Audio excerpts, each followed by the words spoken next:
Hello and welcome. You're watching Pastor Talk. This is episode number 27, and we're back after a few weeks of being out of this thing. Welcome back, Pastor Castleberry. You glad to be back? Oh man, I've missed not being here, and I'm super excited to be here. I'm thankful. All right, we're testing. We made some upgrades to the studio. It seems like as if every time we do anything, we upgrade it, which is great. So we're changing a lot of things, and at the same time, we're trying to monitor it for the audio levels and just make sure everything's great. So let us know in the comments section how the audio is, video quality. Oh, my phone. Your light is on. My light is on. I was wondering why he had his light on. I'm like, why is his light on? I don't know why. You can't see So let himself. us know. Let us know if things are off, what's going on. We do have a question to start off with, and this is what we usually do. We start a few minutes early for this reason, so that people can log on. And we're going to put in the comments section, we want you to share this.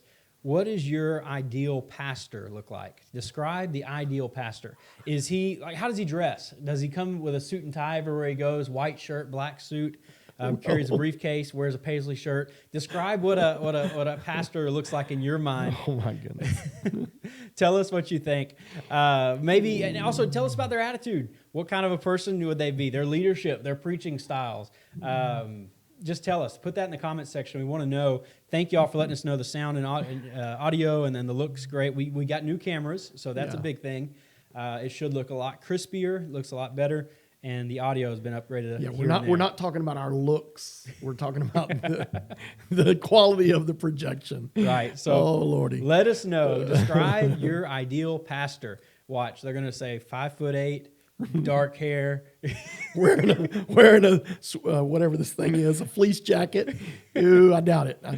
But just describe the ideal pastor, someone that you've always grown up thinking, whoa, that person's a pastor. It just stands out there. And there's negative views, there's positive views. I know some people have negative views of pastors because of past experiences, things like that. Yeah. So describe what a pastor looks like to you in your life, and we're going to go from there. Okay. This is going to be hard for me because I am a pastor. And so I was, in preparing for this tonight, I'm thinking through one perspective and he's thinking through another perspective. And it was very hard for me to wrap my mind around looking at things in the right perspective. Because, I mean, to be honest with you, I don't perceive myself, let me rephrase that. I perceive myself one way, but perception is reality. And I think the way people see pastors, and even the way maybe I saw pastors before being one, we're different. Everybody's different. Everybody has that different perspective. And I think modern context, and that's what we're kind of dealing with, is a modern context. People, we have people, and this will probably come up again later, but people have so many problems today. And they've got so many things in the past that they have to deal with. And so when they look at a pastor, some of them, unfortunately, look at a pastor in a very negative light.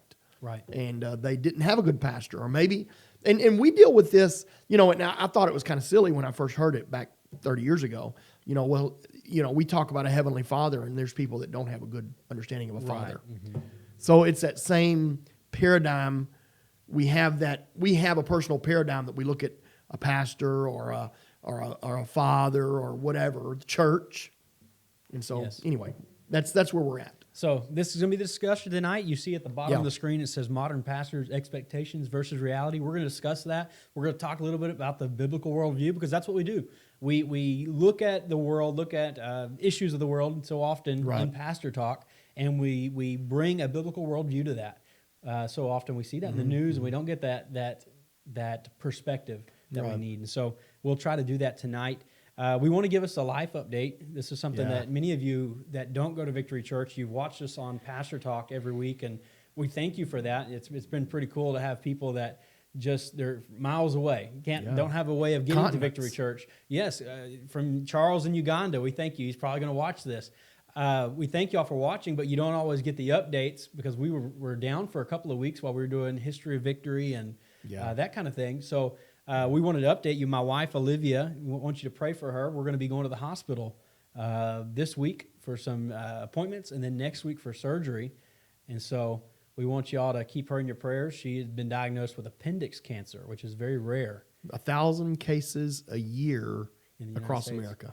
Yeah. That's like one in a million 1 in a million, basically. I mean, maybe less than that, but she is kind of a 1 in a million girl, She is. right? She's special. You never heard that song. It's a 1972 song, 1 in a Million Girl. But yeah, she is special, and so we want to pray for her. And this is going to be a long recovery.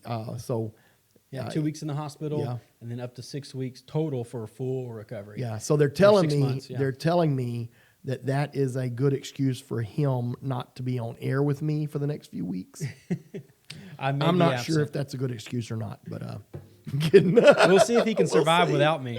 We'll see. We've got some great guys here at the church that have several have volunteered to help here and there, and so we'll see how that goes. But tonight we're talking about busting some ministry myths. Yeah. And I don't know if many of you have seen the show, the old show Mythbusters. Mythbusters, yeah. And we're going to take us back to Ministry Mythbusters, where this could be a series. Who knows? This could be something, because there's a lot of myths in the church community that people just grow up thinking or believing. You know, I would say, I would even ask our audience if you know of a ministry myth, things that you maybe when you was younger you perceived it one way, and it could even be doctrine. It could be this is about ministry tonight, but it could be something else. Shoot us a note. We'd like to be. We're interested in what people are.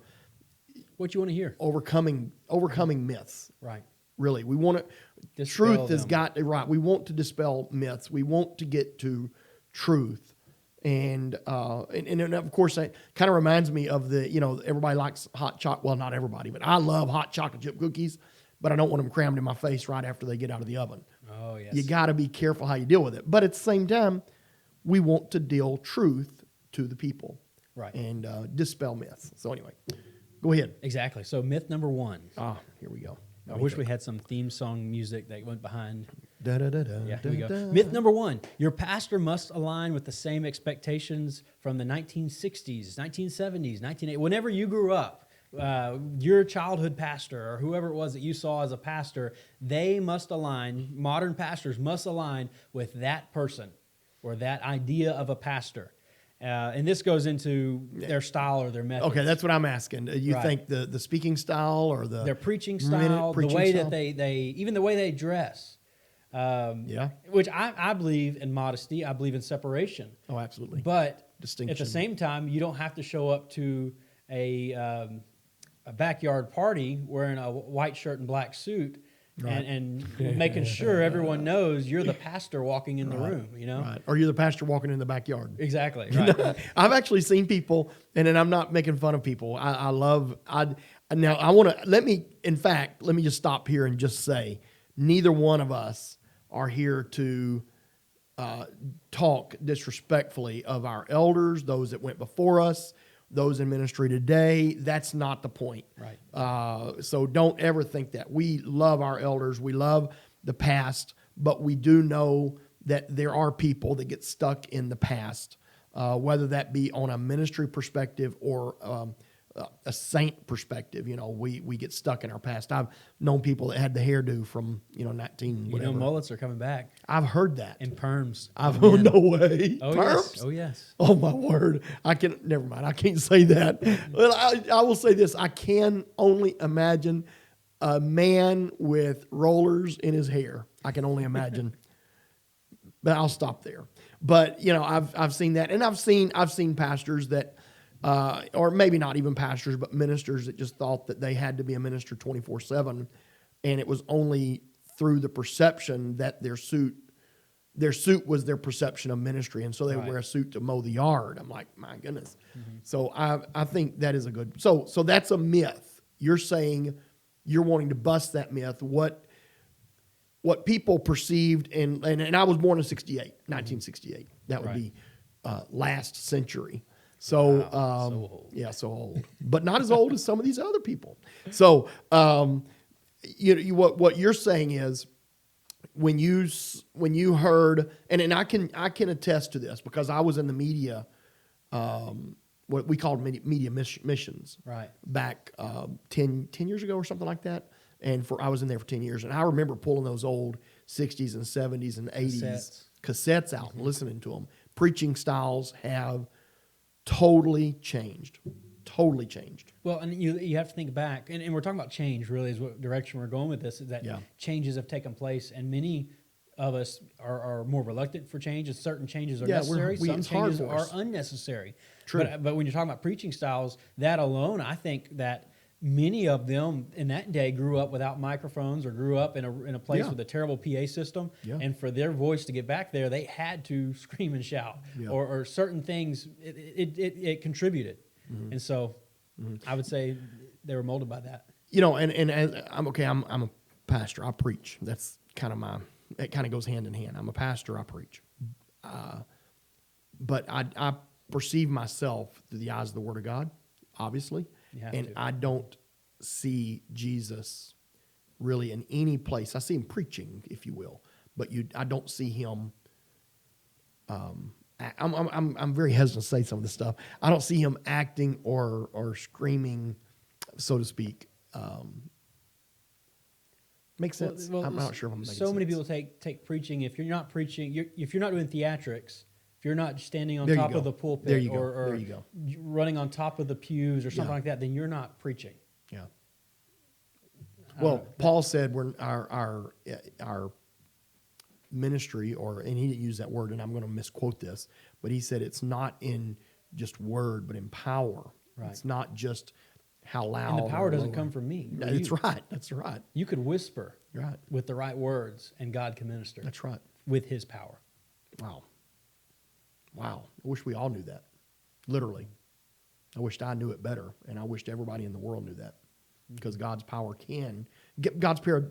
If God's power doesn't do it, could you imagine who would say the church in China, they don't really know how to preach? Right. Oh my word. They're not preachers. Or they're not having church. They're not even having church. That's not even church. Oh my goodness. They're not even apostolic.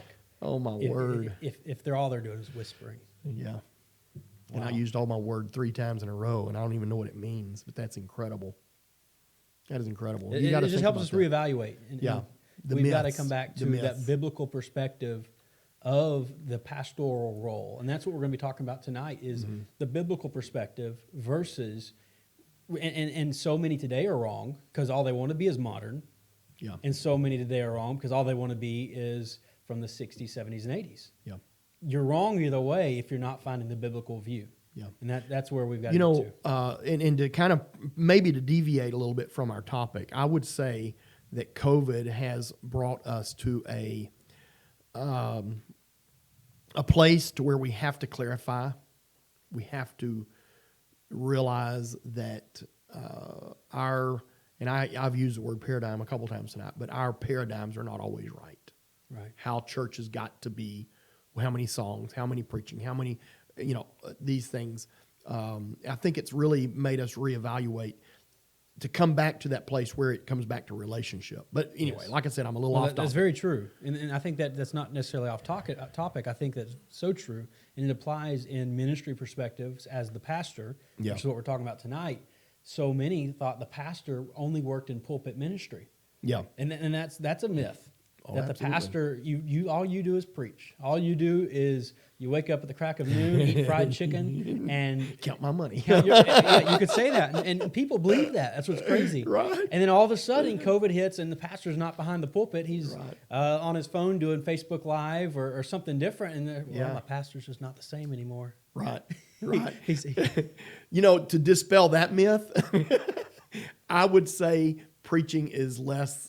I might be off, but I would say 10% or less of ministry, for pastoral ministry. And this is pre-COVID and post-COVID. Yeah. Oh, yeah. This doesn't matter. Preaching was still not the major point of pastoring. Now, I know today we have cell phones, and even before when we had landlines, and before that we didn't have phones. But I know I'm on the phone every day, typically. I won't say all day. That would be a lie. But I'm on the phone a lot of my day dealing with people with problems over the phone. And sometimes that now includes Zoom. What is it called? FaceTime, the Facebook thing, Well, you're mentioning this, and I think of Paul. I think of you use the technology of your day to produce a message that's beyond your present realm. That's right. Beyond what you can speak to.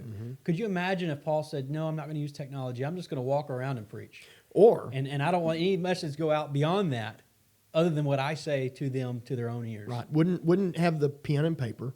Right. Wouldn't use the Roman roads because the Romans built the roads. That would be technology in their day. Wouldn't use, there's a lot of things. I mean, even running water, they did. There's a lot of ways that they was blessed. Right. Of course, we're multiple times that. But yeah, he wouldn't have, he said, only what they hear from me personally is what matters. Could you imagine? Wouldn't have any letters. Well, the intention of his letters was not to one single person, but it was the No. church in Rome, the church in Ephesus, and that was the whole point. And many times today we're seeing the church reach out, and pastors now are utilizing technology to reach out to their church, other churches, and I think it's amazing. I think we should. And in perspective of the Bible says that but before the Lord comes back, His truth, the gospel, will be preached to every nation. And we have nations that, the internet is feeding information to, yet we can't get a missionary in there. So I think using the technology that we're given for the good of the kingdom is a high privilege and it is a high requirement. And I believe that we need to do it. And that really, honestly, and I know this is, again, getting a little off topic, but that really opens the door to a lot of people that, weren't, quote unquote, in ministry to be in ministry. I mean, you can't see him because he's not on the camera, but we've got a young man that's 12 years old operating I'm playing, he's not 12. He's not 12. He's not 12. He's like 20 something, I don't know. But but we've got a young man, 19. We've got a young man here that is as much a part of this that we're doing here, right? Or even in the sanctuary. And like, Isaac Lopez, he doesn't get a lot of credit, but he was here tonight. He's all the time working for the church. Right.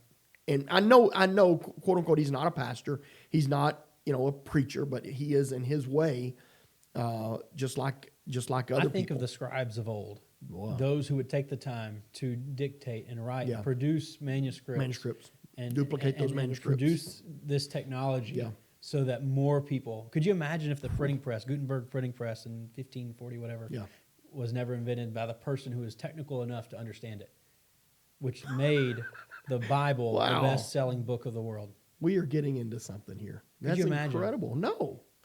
It wouldn't happen. The scribe that was so intent on not marring the word of God in any way, shape, or form. Every jot and every tittle, so to speak. Yes.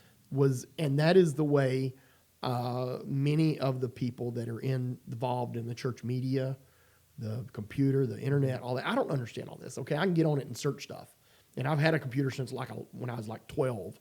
But and Isaac specifically, our sound director, sound engineer, he's so meticulous. Yeah. Every little detail.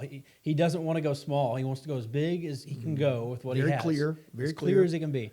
And that's no distractions. That's another one. Considering the church being such a great asset to the world and what God has given, the gift to the world for salvation, the church is one of those vehicles that's going to produce souls being saved, lives changed. What better person would you have? It's not somebody who wants, it's just for whatever the church. works. Yeah, it works. That's right. That attitude of, I want to make sure this is perfect. Yeah. It's a conduit. He is a conduit that God has, and we're picking on Isaac if he's watching tonight, but and not really picking. We're obviously blessing, but he has allowed himself to be a conduit for the gospel to work through his talent, through his skill. Yes. And I remember he's been in our church for quite a while now. I'm 16, 17 years, something like that, 16 years. And I remember when he came, and he wasn't a sound man, but he is now. And thank God for him. He's invested. So, okay, how we're on this? We're way off topic. We're getting off. We're supposed to be talking about pastoring. And, that's right. But we are talking about ministry, and that's something we're going to get into a little further.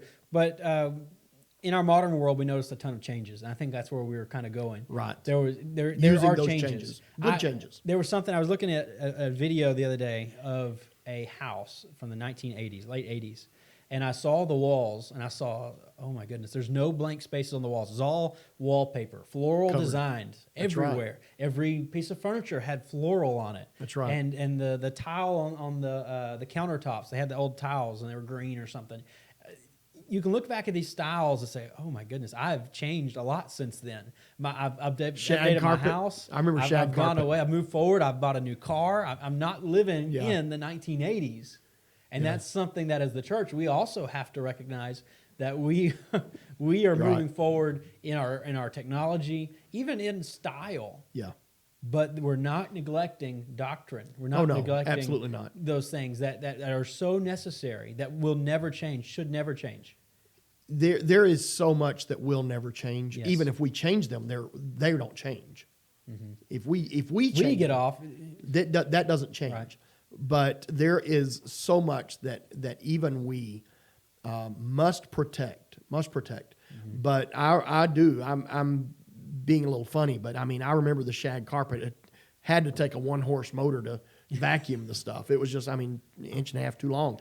I remember those things, and we can't imagine. In fact, I'm uncomfortable in kind of that setting, going into a place that's really old or really just the ceilings are low and things. It's just I can only imagine what's behind those walls, under that carpet. Right. I've pulled up carpet that's really old, and you know all that dirt that's sifted through. My word. I just think about if that carpet's been there that long. Yeah. Well, we've changed. Times have changed. Hairstyles have changed. Clothing styles have changed. Pastors, I'm going to say, for the most part, have changed. And if we're talking about pastors in general, worldwide, I'm sure we could probably even say they've changed for the worst in some ways. Mm-hmm. Because, there's always going to be false prophets, always going to be bad pastors, if you will, pastors that are just there to take advantage of people. But to qualify what we're talking about people that don't change the truth, but things change around them. Right. So they have to adapt. And they have to adapt in the way that they minister, considering who they minister to has changed, the demographic. When you consider the divorce rates compared to that of 30, 40 years ago, you're dealing now with a population who their parents are, for the majority, are all divorced. Mm-hmm. They've felt rejection more than any other generation in the world. Yeah. And so what they need is different from what they needed 20, 40 years ago. Absolutely. And so we as ministers must recognize who we're ministering to, or else we're not ministering to anybody. Well, if you don't recognize your audience when you're speaking, it's Paul kind of used it as we sound like we're speaking Greek. We're heathens. They don't understand us. So we must recognize who our audience is. And I think as a pastor, modern pastor, and I hope I'm modern enough, but not too modern, I don't know. But as a modern pastor, I'm a pastor in this age, I recognize that most people that walk in the church, and this is a conflict here. I have to recognize that most people that walk into the church come from a broken home and have a past that would scare you if you knew it. Mm-hmm. Now, you have good people that walk in the church, and you have to realize that. But we're talking, Jesus said the church is for the kingdom of heaven is for those that are wounded. It's for those that are hurting. The good people don't need the hospital. Mm-hmm. It's the broken and the hurting. And so we are, and as a church, supposed to be reaching for those broken and hurting. And if all we do is minister to those that are strong, minister to those that have the perfect past, we're missing a majority of our audience. And you got to recognize that. I agree. It's a weird time to minister to, considering the world we live in, 2020. We're coming up on 2021. Which is weird. And exciting at the same time. It's crazy. Oh, it's awesome. Yeah. I think it's amazing. If you see your role as a minister, and I can speak broadly as Christians, because each of us should minister to someone. Yes. Your coworker, your neighbor, your sister, your brother, those kind of things. You should be able to minister to them in their context, right where you're at. And our reliance on the pastor, and this is something that I think is a myth that we're talking about tonight. The reliance on the pastor has changed. Yes. Many years ago, people would look to the pastor as the all-answering, all-knowing man of God. Yeah. to the point where what color car do I need to go buy, Pastor? Well, not red. Don't go buy that car. Right. Right. But our dependence on the pastor now, and I think in a good way, is not as strong as 20, 30, 40 years ago, as our relationship with God needs to be higher. We need to make sure that we're not putting our relationship with the pastor and his opinion higher than that of God in prayer. Yeah, and that really comes back to the scripture that I talked about on, what was it, Sunday after, about 1 Corinthians chapter 3, where Paul said it's a bad thing. You say, I'm of Paul, I'm of Apollos, and it's like wait a second, you're dealing with men, and I don't want to belittle ministry, because I'm a pastor and I'm a God. I'm going to say this, very humbly say this. I am a God-called pastor. But confidently. Confidently, but humbly. I feel very confident in that God called me, God created me to the point to where he called me to do his work as a pastor. And I'm doing that. But I also have to recognize that I'm not God. I'm to lead the sheep, not beat them and kill them. I'm to guide them, and so I have to be very careful. The personal perspective that I have is Psalms 23. The Lord is my shepherd. That shepherd type thing, that shepherd mentality. I have to have that. I have to have that in my own life. But that doesn't mean that I'm God. That just means that I'm leading people. But at the same time, I love, and I'm probably going to misquote this. In fact, I know I'll misquote it. I always do. Hebrews, I think it's chapter 5, where he said the priesthood, the priests are called out of the world and called to be priests because they can have empathy, they can have compassion on other people because they've made mistakes. Yes. Not because they're perfect. And a myth buster is there are no perfect pastors. And the best pastor is the one who's allowed God to help him overcome imperfection. What you say earlier, Paul was constantly saying, I'm the least. Yes. I'm the greatest sinner. He was making making sure everybody knew it. Right. He wanted to make sure he was very truthful concerning his past. Yeah. And I think the word you used was transparent. Yeah. And that's where a minister or a pastor should be transparent in those things. Not, you hear some that, I'm not saying pastors, but some preachers can get up and say, I could have been this or that, and they brag about who they could have been. Yeah. Could have been a pro baseball player, but God saved me and brought me to be a sacrificed to be a pastor. Exactly. It's like, come on, are you bragging about it or what? Right. I love a quote that I'll never, ever, ever forget. E.L. Holly said this, and I heard it and I read it. I don't remember, probably 30 years ago, and it was simply, if God called you to be a pastor, don't stoop to be the president. Yes. And I'm thinking, wow. Of course, I wasn't a pastor at that point, but it really is. We have a paradigm shift or a perspective shift, whatever you want to call it, of what we expect in our pastors. I'm not going to talk about our elders, but I do know that there was a time where they were. I'm going to say, in general, I know all weren't the same, but I would say in general, maybe heavy-handed at times. Mm-hmm. You're not doing this, whatever. I'm going to straighten you out. Well, at the same time, there's those who want no accountability from leadership or authority. I'll just say authority, spiritual authority. Yeah. And they want a preacher, not a pastor.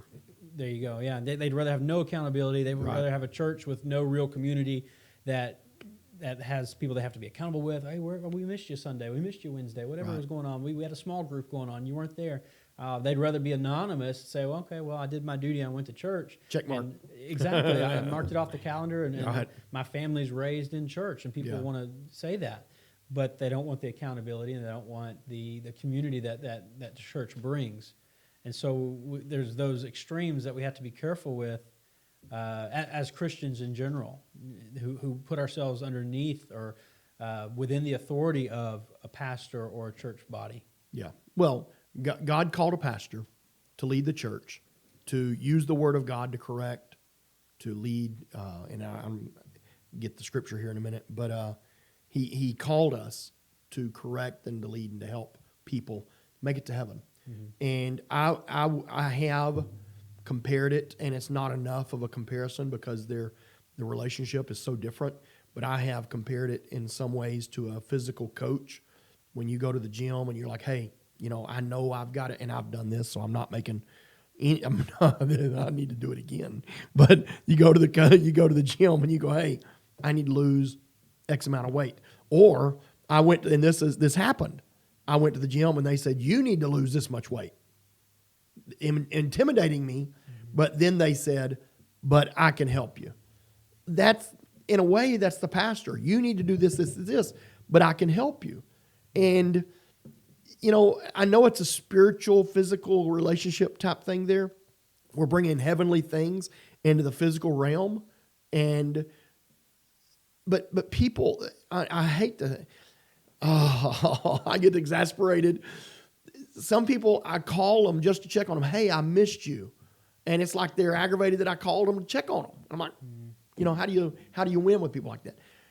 You just love, and love. But yeah, a pastor, we should allow, and I'm not sure if this is a myth buster, but I think it is. We should allow our spiritual authority, and Scripture talks about this, the freedom to speak into our lives without getting angry or bitter or backsliding. Yes. Should. So. Right.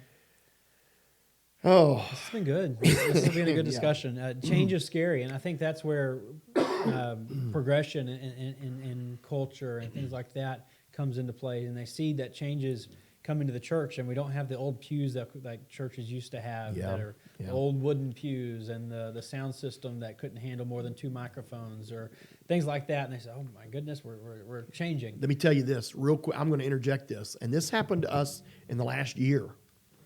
We had just regular lights in our sanctuary. We started recording, and when you went back and looked at the recording that people were seeing, it just didn't look good. People were whitewashed, and they pale, and it presented the church to the World Wide Web, in a negative light. And so, and no pun intended, but we had to start. We had to start if we're going to give our best to the best of the kingdom. Rephrase that. If we're going to give our best to God, that's one thing. But if we're going to present the best of the kingdom to the world, to entice people, come, then we had to make changes. And it's hard. I've heard people make comments like, we ain't going to no disco and all that kind of stuff. Although Sunday we thought we were.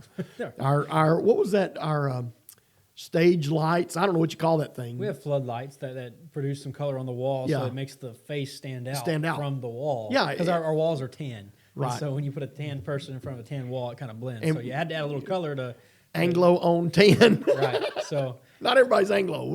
But those of us that are. Our mixer for the lights was cheap. Right. So and it just kind of spazzed out. It's been doing it the last few weeks. It's an old one. We've had it. I think we bought it for Christmas events years ago, and we used it for this. So thank God for Caleb Coppinger. But anyway, that thing. But my point is, we have to give our best, present our best. That is a responsibility. All while maintaining a biblical view. And I think that's what we're going to get to tonight, is we're going to look at Titus. Yeah. The book of Titus, chapter 1. Yeah. I think it starts in verse 5 when Paul's writing and he's talking about elders, qualifications. And the Bible uses the term elder and pastor simultaneous. 1 Timothy 3 is the same parallel almost. Right. And so it kind of gives us an outlook of what a elder or a pastor qualifications are. And so before we do that, I want to look at some of the comments that people made early on in the show. We asked you to go ahead and put in the comments what your ideal pastor looked like. And so I'm going to read that real quick. And if you have any other ideas, if you want to describe your ideal pastor, that pastoral figure in your life, what they dress like, what they look like, how they act, maybe. Did anybody make a comment on that? I think I saw a few, so I'm gonna see what's in here. And if you haven't commented on that already, why don't you go ahead and do it? Here's one: compassionate and genuinely cares about the congregation. I could care less what he's wearing. I do expect him to respect the house of God. And so that's a very good comment. Well, you got to lead by example. How can you expect other people to respect the house of God if you don't. And when you do value modesty and you do value Moderation and separation, and distinction. Cleanliness and separation and all these things, it will change how you dress in some ways. So let's look at that. Then we've got someone else that's very different from the way I grew up with. I'm glad our pastor is himself. Very cool. Perfection is impossible, especially when trying to please many different, people. To even try to fit so many people's needs is amazing. But a great pastor is close to God, walks as a servant being the example, does not bend to fit everyone's idea, guides and directs with wisdom, and one who allows others to perceive them as a real person. I think we were talking about that genuineness earlier before Authentic, the show. Authentic, transparent. That it's necessary to have real ministry in the world we live in today. Right. So that doesn't mean we have to tell everybody. The church I pastor, people know I'm not going to put pictures up there that's going to embarrass them or myself. That's silly. That's immature. But transparent or authentic, I think is it shouldn't be embarrassing just because you're authentic. But you don't want to be. So many people, I'm going to be authentic. Therefore, I'm going to match the world. Right. Do everything like they do. Yeah, and they're trying to mimic the world, and it's kind of a twisted way of looking at things. You've got to be godly. You've got to be righteous. You've got to be holy. Those are things that God's called you to do, no matter what day of the week it is or where you're at. Yes, and so someone else said, someone who is not afraid to teach, preach truth, someone who is kind to all people, not just those who have money, leads with integrity, humility, and love. I like that. Very good. So those were some of the ideas that people had of a pastor. And we're going to look at, Titus chapter 1, and we can look at a few scriptures if you want to find some of those. And let's describe what an elder looks like in a biblical worldview. And we could probably talk about matching that with the modern context. You keep going to Titus, and I keep going to 1 Timothy. Go to 1 Timothy. It's the same. If you have it pulled up. Yeah, I've got it pulled up, and I'm sorry. I probably should have done it the other way. In the King James, it says, if a man desires the office of a bishop, he desires a good work. The New Living Translation says, if someone aspires to be a church leader, he desires an honorable position. And this is my perspective on this real quickly, and I'm going to interject this. We're getting ready to read the qualifications of an elder or a bishop. And I think this is what the qualifications of an elder or a bishop are, shouldn't the pastors exceed that? Yeah, and I worry about that a little bit because, I'm not trying to say that, never mind, I'll be quiet. So it says in King James, blameless, husband of one wife, vigilant, blameless. Oh, my word. It's tough. Sober, which doesn't mean like not, okay, anyway, sober, of good behavior, given to hospitality, apt to teach, not given to wine, no striker. Going back to hospitality real quick, we talked a little bit earlier, is that doesn't mean a pastor doesn't have to open his home and every closet of everything he has and says, welcome to my glass It's 8 o'clock, house. everybody's here. Exactly. Right. My family's going to have to suffer every night of the week because I want to be hospitable. You've got to balance that hospitality with I'm going to protect my children and what I allow in my home too. And so it goes both ways. Yeah. I've got to, as a pastor, I'm going to say this. Now, of course, my children don't live at home anymore, but I have to protect the sanctity of my home. That's just the way it is. So I've got to have peace in my home no matter what's going on in other people's lives. And if I'm not careful, I can bring other people's problems to my home. So I've got to have those barriers. Those barriers are good. But at the same time, I have to be willing and ready to, and by the way, hospitality, this isn't just talking about, everybody come over to my house, we're having cake. It's talking about having relationships with people in their problems or their troubles. Or the Good Samaritan was a great example of that. He never went to their home. He went and he took care of the man on the ground and took him to a hotel and made sure he was taken care of. Very hospitable. Right. And I think that looking at the King James it can be a little difficult, but it doesn't have to be. I think you read it enough, you'd get it. But hospitable. So anyway, excuse me. Not given to wine, not a striker, not greedy of filthy lucre, which is money, but patient, not a brawler, not covetous. I used to be a brawler. Oh, I can see that. That Yep. scar. Yeah, the knife wounds I've got all over me. Anyway, He's got a teardrop under his eye. I right. just don't see it. makeup. Not covetous. One that rules well his own house, having his children in subjection with all gravity. Now, this is something that we need to recognize. You get to a point to where you got to let your children go, and they're not going to listen to you.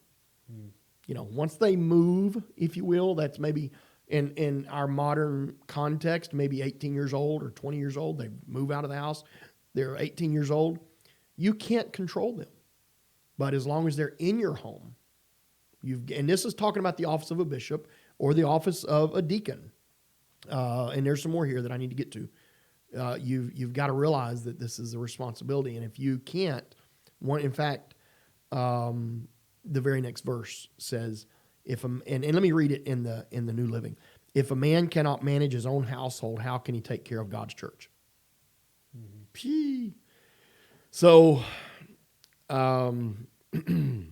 we'll go on. Well, I think so often we use the prodigal son as a good example of a child who's left the home. Right. But we also use that same narrative to express the love of God. Right. Do we fault God for a child who has sinned? No. For one who has left him and said, you know what, Right. I'm done with this. I'm going to go live out in the world. Right. Do we fault that. the father? Do we fault God for his own child doing such And a thing? sadly, there are people that hold animosity because, well, that pastor didn't reach my son or that pastor didn't reach my daughter. Mm-hmm. I know that there are people like that with hurt. And they look at it as they want to point the finger, and I'm not trying to be rude, but they want to point the finger. They want to put the blame at somebody else, but we can't control people. Well, I raised my child in church. I took him to church. You every delivered week. them to I the did. teacher and says, okay, it's your job. And that's not Right. the way it is. Mm-hmm. That's another, and it's similar, but different context, but same thing. Right. Verse 6, not a novice. Let me read this one also is in the New Living. A church leader must not be a new believer because he might become proud and the devil would cause him to fall. You got, hey, look at me. I'm so-and-so. This is my job.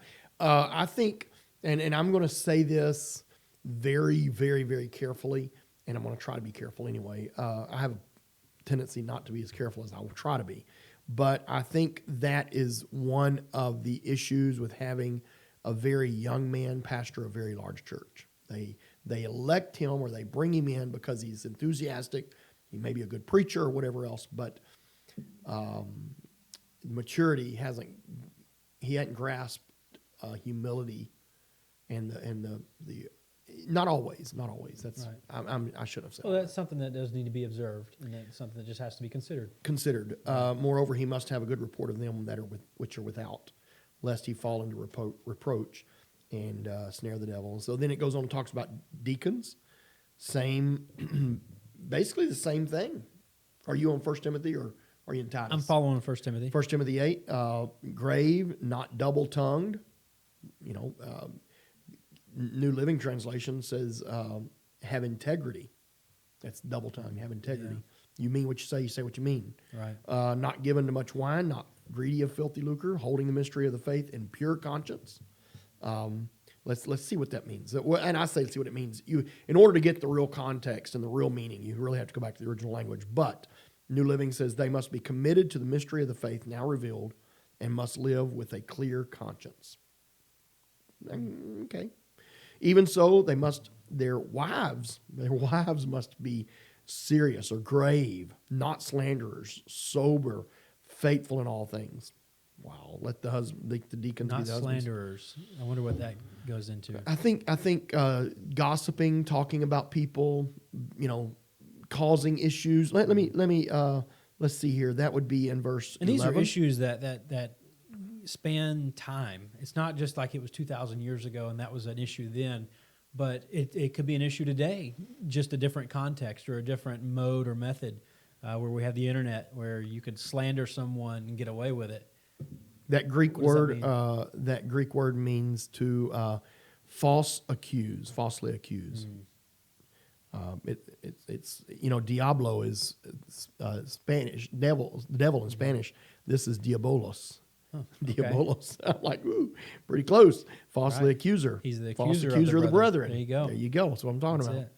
One who falsely accuses, slander. Wow. Sober, faithful in all That'll things. preach. Yes.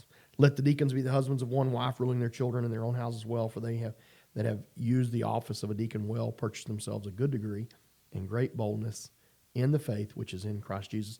That is something I've read and grasped a few times. I would love to do more research on this. That verse 13. Those that are good leaders in the church, and this we're talking about deacons and bishops and stuff like that. But those that are good leaders are less fearful about what they say. It's easier for them to be bold in proclaiming truth because they know. Obviously, I'm going back to Hebrews 5, where none of us are perfect. And many of us have a lot of bad experiences. Pastors, I'm talking about pastors that have a lot of bad things in our past. Mm-hmm. But we're able to speak boldly of sin because we know what sin, the damage of sin. And if your relationship with God is right, then who else do you fear? Right. Exactly. A healthy fear of God. Wow. It depletes all other fears. Yeah. So if you have an anxiety issue or a fear issue, you've got to build your fear of God through understanding His Word and a relationship with Him. Yeah. I think that's where it comes from. This is only about deacons and bishops. Now, when we look at pastors, we think of, and I'm, of course, talking here, David, Moses, Abraham, Jesus. That's our example, Jesus. Leaders. we've got to mimic is not the right word, but He was a sheep, meek and mild. Right. So many. Right. And another thing I thought Shepherd. A couple weeks ago, and it just come to my mind again. I thought about I don't remember, a few weeks ago. I never saw Jesus look at anybody and say, "Oh my word, you've gone too far." He was always hopeful. There was grace. Always hopeful. Yes. Even the woman caught in adultery, go forth and sin no more. Mm-hmm. He's thinking, okay, there's still hope in her. He can, there's something there. There's a soul. And I think sometimes we miss that because we want to, this is a pastor problem. And we're probably off our topic, but this is a pastor problem. We want to present our church as the epitome of churches. We're like, we got all these perfect people in the church. And so we are all the time trying to clean people up, straighten people out, fix their problems, and you're on the line wrong them up. Mission if that's what you're. Yeah. What'd you say? I said they're on the wrong mission. If that's your goal, is you're only the presentation to the world. If that's it. Mm-hmm. Well, you said You said you're on the wrong mission, and I thought you said you're trying to create submission. Is what I heard. But it's basically the same thing. You want to get everybody submitted because that's your mission to get everybody to submit. Mm-hmm. Man, I'm telling you, and let me just tell this audience here: I can't fix anybody. Mm-hmm. I can't fix people. I can point them in the right direction. I can lead them. I can guide them. I can show them in the Word. But and there are people, and I'm going to be very careful. There are people that come to the church sporadically, but when they come, I love them. And when they're not there, I go out of my way to love them. I text, I call, I love them. Do I do it every day? Should I do it every day? God, I hope not. But I try. I pray for them daily. I pray for these people. But we all have to take responsibility for ourselves. And that's kind of the myth. That's kind of the myth buster. That's, you're my pastor. You're supposed to get all this stuff squared away and, make sure I'm right. This is a personal responsibility, just like it's a personal relationship between you and God. It's just that God has interjected into this God has interjected the pastor in the middle of this. Mm-hmm. And we're like, what was the don't kill the messenger? No. Don't kill the it's something about don't kill the messenger. Don't shoot the messenger? Yeah. Don't shoot the messenger. Mm-hmm. And that's basically the pastor. Yeah. Yes. Don't kill the mailman. Right. I deliver it and I bring good news. Sometimes bad news. Here's the bill. I'm playing, but yeah, I think that I think the myth is that, and you probably need to read more comments or something. But my thought is, I think the myth is that the pastor is supposed to, number one, be perfect, and then fix everybody and line everybody up at the church. And that's something that I've seen this happen multiple times, to where somebody would say, "You're letting them get away with this. You're letting them do that. You're letting them do that." And boy, if that was your child, you wouldn't let them do that. First of all, maturity and age and relationship, all those things are dynamics, ingredients that matter. And there are people that are immature, growing, but immature, that I have to be patient with. There's other people that are more mature, maybe growing, but I have to be a little bit more firm with. Mm-hmm. It's different, and I can tell, I know this for a fact, and I say this so humbly. It scares me. I hate to say that word, but it scares me to think that the souls of saints are in my hands, how I treat them. It scares me. I have to be careful. And when you have an adult, maybe I'm just giving different perspectives. You have a teenager that goes and does something a little dumb. You gonna crucify them? You gonna tear them, string them up, and whip them? You gonna embarrass them in front of people? You gonna call them on the carpet? That's the words we've used. Not me, but others. What are you gonna do?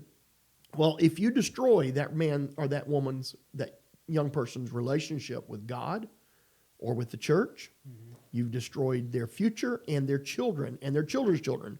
That potential, you you can't control it, but it's within your ability to mend and to help. Majorly, right? Yeah. It's been a good discussion. It's been very good, and we've looked at this biblical perspective of leaders, and this is. And I'm of the perspective that everyone in the church should be aspiring to lead in some way, serve in some way. And that's for our church setting here. We've got Sunday school teachers. We have Bible quiz coaches. We have tech guys. Every one of them important. Every one of them. Super important. And every single person should always be considering moving forward in their growth as far as leadership growth and their growth spiritually. Yeah. And so I know you've put some notes together of a modern pastor or a modern leader. What should they do or what can they do? Because we can't just leave them empty-handed. We started the pot and we said, all right, let's compare the modern pastors with expectations versus reality. But here's what the biblical expectation implies. Yeah, and I think that's something we could go over before we end this, because it's 8:47 on my clock. We got to hurry. But exactly. So if you wanted to start us off on that, we'll talk about it. I'm going to say this before this list came out of my heart, and it was actually a misperception of what perspective we were using tonight. But how can a modern pastor improve their ministry? I've listed, 1, 2, 3, 4, 5, 6, 7, 8 things here. And I don't think your list, while it is directed at pastors. Yeah, I think it applies to all everybody. People. That's what we. Yeah. I think it does, and so that's why we bring it up. Remain on a growth track. We'll just go start into it. Well, growing up, you'd always say 5-year plans. Yep. Where do you see yourself in 5 years, 3 years, 2 years? Right. Have some kind of growth track that you're going to have to go from point A to B to C. And I think that's what you're implying. Yeah, absolutely. I think anytime I have the opportunity to counsel somebody, unless it slips my mind, which happens, I try to ask them, where do you see yourself 20, 30 years from now? Where do you see yourself 40 years from now? I see people that they can't answer that question because they never thought about it. And that's scary, because if you aim for nothing, you're going to hit it. You're going to hit it, and it's going to be nothing. So you've got to have a goal, and you've got to get that goal. It's got to be a succinct, concise possibly, but it's got to be very clear goal. This is my plan. Now, God obviously directs us. Yes. He opens and closes doors, and we open and close our doors too. We kick some doors down. but we've got to have a growth path. Education is one growth path. Not the most important, but it is definitely a growth path. Formal education. Formal What you're probably education. talking about. Yeah, but it doesn't. You don't have to pay today. We live in an amazing world today. Right. You don't have to pay $20,000 for a degree to know anything.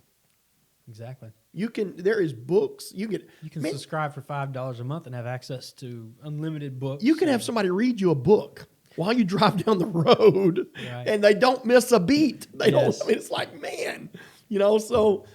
But reading and studying and conferences, those things, that education is, I think it's very important. But it's also got to be a growth track in the sense that you want to find a path that you're most effective, and I think that is the right way to say that. How can I be the most effective person that God made me to be? How can I do that? And of course, you've got to recognize your talents, your gifts, and then begin to use those things. So, well, you're being a good steward of what God's given you, I would think. Yeah. If you allow yourself to degrade and never grow, it's like you've been given all these talents. The ability exactly. to That's what I'm to produce, the ability to move forward in some way, progress, I guess you could say, which some people are very scared of, progress. But Right. if you say no, I'm going to stay in the safety. I'm going to hide my talent and hold on to it, bury it under the ground, and I'm going to hold on to the old ways, methods, all this stuff, and because that's the secure way, and you never grow. How scary would that be? You know, I've said it multiple times in the church, and I know that some people, when they first heard it, probably was like, "What?" But Scripture tells us to desire the greater gifts, to strive for them, and I think that we need to take the Word of God for what it says, and we need to strive to be the best person, the best people we can, and strive for those gifts, spiritual gifts, talents, and abilities that God's given us. We need to use those with everything we've got. You know, Scripture says, I'm sorry for the cough. I've got my head's all stopped up and everything. But anyway, my point is we've got to be careful to use the talents that we've got, that we've been given. Because if we deny that we've got talents, we tell that either number one, we tell the Lord that, Lord, you didn't really give me anything. Right. You had no creativity, God. Or number two, we lie to ourselves. So either way, it's bad. Remain on a spiritual growth track. This is very important. I think we're getting ready to start it again. Bible reading. Every year we need to be, every day we need to be reading our Bible, and every year. Now, I'm be very transparent here. This year, I wasn't interested in reading my Bible through in a year because I did that last year. This year, I think I'm like at 35 or 40% of my Bible. I keep up with it, but I'm reading it in a different translation, and I'm studying word for word as I go through. So that's different, but we need that prayer, fasting, Bible reading, those three cornerstones. That's just, you got to do it. How to improve your ministry? Be real. That's number 3. Be real. One of the knowing your audience. We was talking about that. Did I say that earlier? Knowing your audience. I think I did. Yes, you did. If you need to know your audience, you need to know that this generation, this new. Our producer over there on the side, 19 years old, he don't want no fake. He don't want somebody that's going to just. It's just silly to think that you can put on some show. People can see through that. Be real. People know you're not perfect, and if you admit it, they'll respect you. If you don't admit it, they'll lose respect for you. Number 4. Yes. Resilient. This has been proven this year. We're going to have the future of the church is in the hands of those that are resilient, those that are, what does Galen say? Agile. We got to be agile, willing to flex with the changes, and internet is, oh my goodness, there. And I think the internet is kind of like the door that's opened us into the future. Internet, cameras, all these things. You've got to be agile to speak truth to the masses, and to also be willing to adapt to the great changes that are going to be taking place over the next few years. I'm talking change. Just think, we didn't see COVID coming, and look at what it's done to our lives. And now they're talking. This is. I'm not yanking somebody's chain, so to speak. COVID lockdown. Now they're talking about a climate lockdown. Oh, we got too many cars. We're going to lock everybody down because of cars. It's crazy. So flexible. Let's see. Personable, relatable, if you will, touchable. The days of, being a figurehead, walking around the pulpit and then leaving. Right. They're gone. They're gone. I think. And now you can't, if you're in a church of several thousand, or of course even several hundred, there's a limit to how many people you can touch. And we've talked about this before on this program. But a better word would be impact. Yeah, exactly. Because you're dealing with teams. Right. You're dealing with teams, multiple ministers.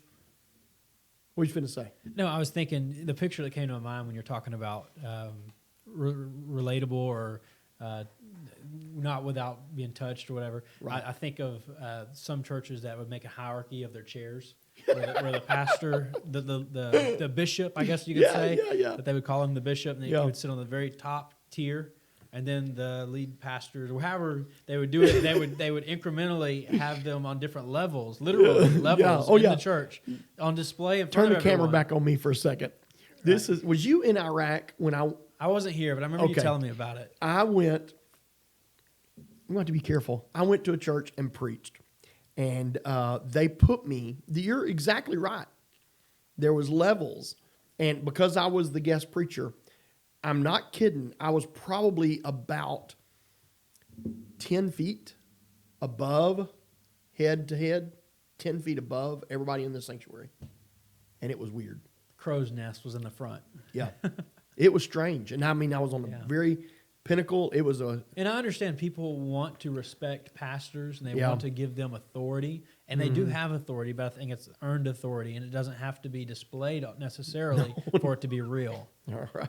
And so, anyways, I think your authority is more of an influence than it is a hammer. It's more like I don't know what to say.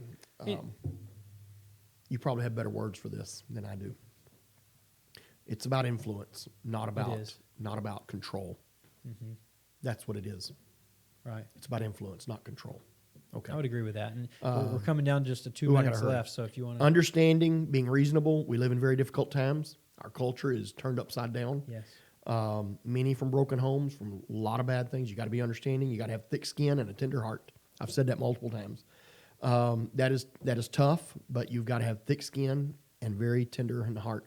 My dad, when I come to plant the church here in College Station, I never forget my dad, and I don't remember word for word, but he said, "Son, when you get over there and you start pastoring people," I guess he thought I'd have people to pastor. He had more hope in me than I did. He said, "When you get over there and you start pastoring people, and they say they're going to go on vacation, don't belittle them, don't demean them. They worked all week and they want to take 1 week of the year off and go to vacation. Mm-hmm. Let them go. Bless them as they leave." And I've taken that to heart, and I've done that. But I think you've got to be very careful. I love that. You've got to be tenderhearted to people. And then lastly, this is generic, but be wise. Lead the sheep, don't kill them. Yes. Lead them, don't kill them. Know those that you're leading. Lead by example. And I put just the phrase of Psalms 23. He leadeth me beside the still waters. He leadeth me. That Psalms 23 really is my perspective of a pastor, a good pastor. I love that. It's hard. I fail at it. I catch myself. I make a list. I do. I'm a list fanatic. I probably have 2,000 lists on my phone, literally. I can look it up just to be sure that I don't lie. But I have a list of people that I need to call and contact and reach out to because I haven't seen them or haven't done that or whatever. And I fail. I try, but I fail regularly. Okay, so how many notes do I have? List. Oh, I was off, and I'm embarrassed. 1,431. Only 1,000. Yeah. No. Well, it's been a good discussion. This has been something that I think adds value to the viewers and understanding. I think many times disappointment comes from an unmet expectation. Unmet expectations. And that's where we are as a world and as a church even. Yeah. because so many in the church have unmet expectations because they want the pastor to fulfill this role that they always thought. They're perceptive. Right. Their perception. Right, and many times it's unbiblical, and we have to match our worldview with the biblical worldview, and if we can't do that, then we're failing. And so I hope that was something that we got across tonight, and we read Timothy, we read out of Titus, and this is stuff that we have to make it applicable. It has to challenge us, and it has to help us move beyond where we're at and understand that we can live in a modern world and be modern Christians and live for God and bring people to Him. And We're born for such a time as this. Yes. And so many people want to embrace The past. the past more than they want to embrace the present and the opportunity that's ahead of us. Right. And so, anyways, this has been a great discussion. I want to thank Ethan Schulz over here for producing this video tonight, this live stream. And for all you that made some comments in the comments section, we love that. We love seeing it. And we hope to see you next week. I personally will not be here. We updated you with some things going on in our life, my wife and I's life. So keep Olivia in your prayers. We'll be going to the hospital this coming week, and we'll be there for about 2 weeks maybe. So keep her in your prayers, and pray for my dad as he tries to run this thing. He may just have to pull out his phone and do it himself. We'll see how it goes. I'll turn the microphone on this time, though, I think. Did I have the microphone off? No, it wasn't off. It was just disconnected. I was speaking into the microphone, and it wasn't even connected.